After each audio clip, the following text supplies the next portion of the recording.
problema da polarização é que ela torna o polarizado irracional. O ódio cega e ele dificulta uma leitura objetiva, sóbria e equilibrada para uma tomada de decisão inteligente. Nós vamos decidir o futuro da nossa nação, o Brasil em que os nossos filhos e os nossos netos vão viver. Então o que precisa ser avaliado não são os candidatos, mas as suas propostas de governo e principalmente os ideais que eles representam. Então não importa se você gosta mais da pessoa de um ou de outro, não importa se para você o Bolsonaro é tosco, ele sabe que ele é tosco, não importa se o Lula é cachaceiro, ele sabe também. Então o que importa é histórico político, a integridade, é ficha limpa e principalmente o que cada candidato representa. Não dá para tomar decisão com base em narrativas criadas para desmoralizar um ou outro. O que tem que se avaliar são fatos. Só que para isso tem que se sair do caixote.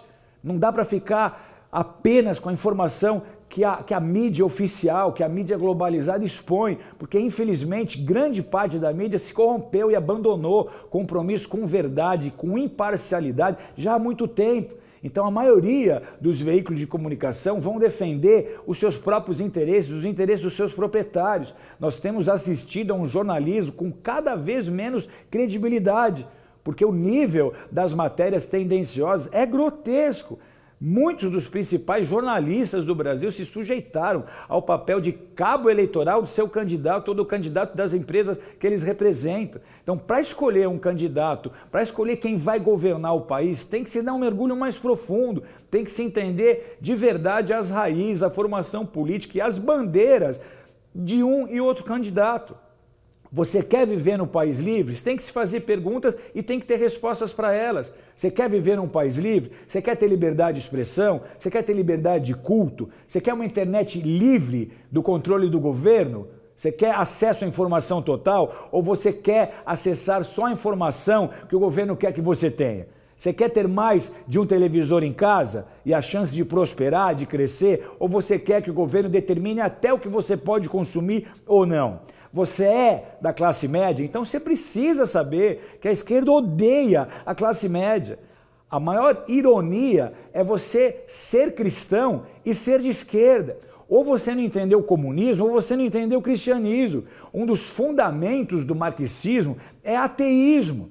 Onde o comunismo se estabeleceu, igrejas, sacerdotes foram perseguidos, foram presos, torturados, assassinados. O verdadeiro inimigo do comunismo nunca foi o capitalismo, sempre foi o cristianismo. Então você quer ver padres e freiras sendo expulsos do Brasil? Ah, mas alguém vai dizer que absurdo, estamos no século XXI, isso não vai acontecer. Deus é bom com o Brasil, Deus é bom com a gente, porque Ele está nos permitindo ter uma prévia do que vai acontecer se a esquerda voltar ao poder. Esse absurdo está acontecendo agora, na Nicarágua. Então, se você é cristão, seja católico, seja protestante, como é que você vai votar em um sistema que historicamente perseguiu e massacrou o cristianismo? Ah, mas lá é a Nicarágua, aqui é Brasil. Então você precisa entender o que é o Foro de São Paulo. Foro de São Paulo é uma instituição internacional fundada por nada menos que Lula e Fidel Castro em 1990. Uma reunião aconteceu em São Paulo e eles convocaram os principais líderes, todos os países da América do Sul e da América Central, os líderes que eram de esquerda. E assim como as organizações ligadas ao movimento. Então, a esse grupo se somou terroristas ligados ao narcotráfico, à indústria do sequestro, como as Farc, como o Exército de Libertação Nacional na Colômbia, como o Sendero Luminoso no Peru, que matou missionário americano, que fez o Diabo a Quatro no país. Com o passar dos anos, as reuniões desses líderes foram se tornando mais intensas e os objetivos dos membros do Foro de São Paulo era eleger governantes em toda a América Latina alinhados com o mesmo propósito. Que propósito? Formar um bloco comunista, uma espécie de União Soviética na América Latina.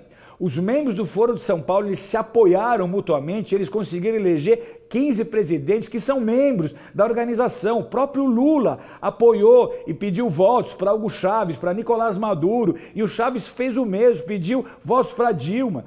Então, entenda, Dilma e Lula não governaram para o Brasil, eles governaram com o objetivo de, a longo prazo, transformar o Brasil em parte de um Estado maior, essa América Latina comunista. A maior prova disso foi o uso de bilhões de dólares dos nossos cofres para fortalecer as ditaduras comunistas no mundo, via BNDES. Outra estratégia foi o Foro de São Paulo enviar grupos de estudos, verdadeiros missionários, para as universidades, para as organizações, dando palestras e propagando os seus objetivos, influenciando toda uma geração. E isso por quê? Porque comunista não se contenta em ser comunista, ele tem certeza que o comunismo tem que se sobrepor ao capitalismo e se tornar um governo global. Você pega Nikita Khrushchev, o sucessor de Stalin, ele disse: vocês, americanos, são tão crédulos, vocês não vão aceitar o comunismo imediatamente, mas nós vamos continuar alimentando você com pequenas doses de socialismo até que vocês finalmente acordem e descubram que já tem o comunismo. Nós não teremos que lutar contra vocês, nós vamos enfraquecer a sua economia até você cair como fruto acima nas nossas mãos.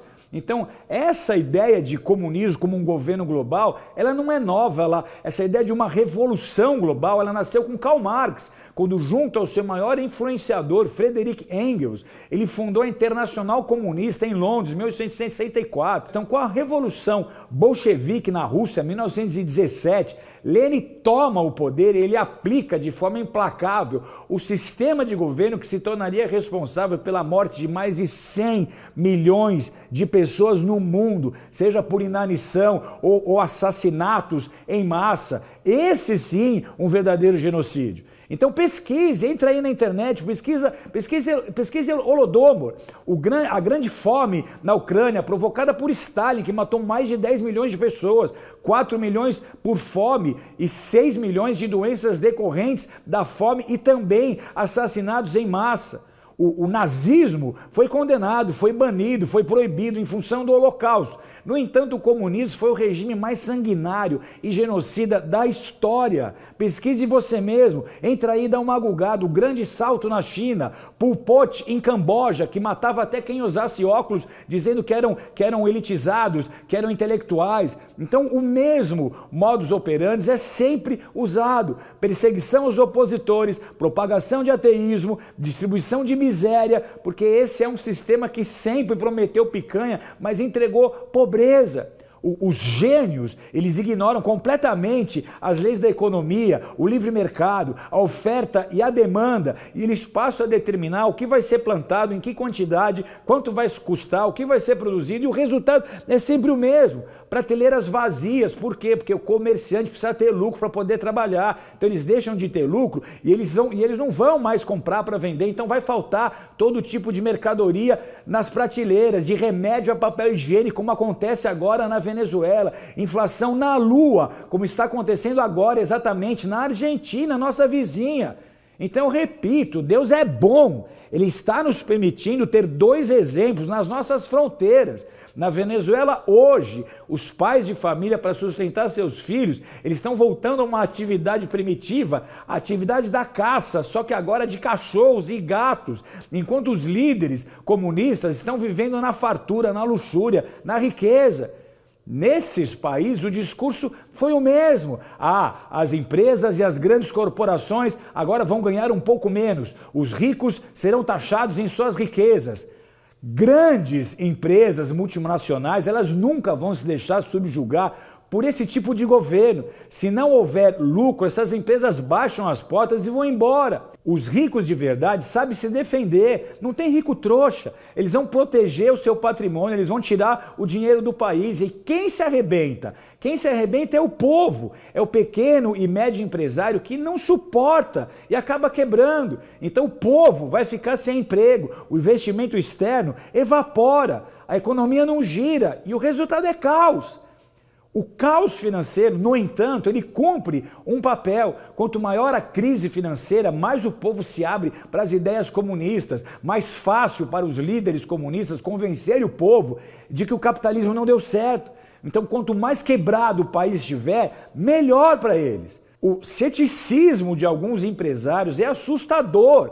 Ah, o que você está falando? O comunismo morreu, isso nunca vai acontecer no Brasil. Temos o Congresso, temos o Senado. Na Venezuela e na Argentina eles diziam o mesmo. Então analise os fatos, analise os discursos. Você é a favor da família? Então é insano você dizer que vai votar na esquerda, porque o pensamento da esquerda sobre família é construído a partir dos conceitos defendidos por Engels no livro A Origem da Família, da Propriedade Privada e do Estado. Nele, eles defendem a teoria de que nós somos descendentes dos macacos e de que então, lá no início, não havia famílias, não havia casamento, não havia pais, não havia filhos, não havia esposas. Só que aí todos dividiam tudo o que tinha de forma comum. No decorrer do tempo, alguns mais espertos resolveram plantar em maior quantidade, criar gado em maior quantidade, e para isso eles precisavam de mão de obra, e eles começaram a pegar as mulheres, fazer filho e botar para trabalhar. Essa é a cabeça deles, é assim que eles veem a família. Então, para um marxista raiz, para a esquerda, a família é um problema, porque eles acreditam que a família, ou que na família, começa a desigualdade social, e que enquanto houver família, vai haver desigualdade social. E esse pensamento fundamenta toda a estrutura de trabalho dos partidos de esquerda. Por isso que você vê a todo tempo partidos de esquerda tentando aprovar leis que são contrárias aos valores familiares, aos valores cristãos, aos valores tradicionais. Então, como é possível que você, sendo cristão, não perceba isso? Como você pode, sendo cristão, se for o seu caso, ser a favor do aborto?